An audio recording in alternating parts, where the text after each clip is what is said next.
La République du Congo et la République d'Algérie envisagent d'instaurer des relations bilatérales durables et bénéfiques. Cette coopération cible en réalité plusieurs domaines parmi lesquels le secteur des hydrocarbures.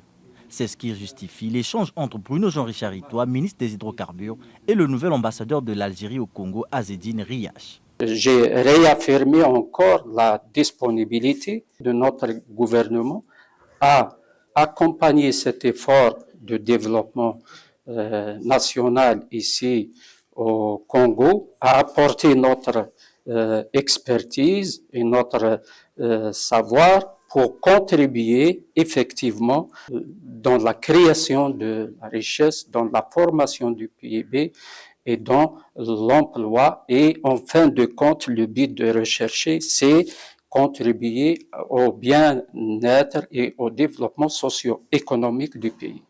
Cette volonté de développer une coopération plus dense, le ministre congolais des hydrocarbures l'avait entreprise lors d'une visite de travail à Alger en mai dernier, où il avait eu des échanges avec son homologue. Dans la perspective de formaliser cette coopération, les deux pays vont dans un proche avenir signer un accord qui mettra un point d'honneur sur les filières pétrole et gaz.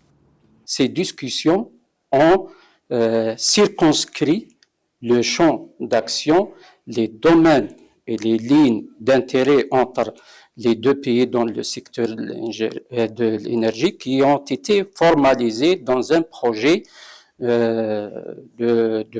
d'accord entre les deux pays pour donner la garantie des deux gouvernements à accompagner cette coopération et entamer la mise en œuvre des projets d'accord de coopération dans plusieurs domaines qui touchent de l'exploration, la recherche, la production, la transformation, le transport, la commercialisation, mais aussi le management et la gestion et la réglementation, la réorganisation du secteur énergétique. Bruno Jean-Richard Itoa, qui a par ailleurs salué ces relations économiques, inscrit ces échanges dans le cadre de dynamiser les relations avec les partenaires en vue de promouvoir la coopération dans l'industrie pétrolière et gazière.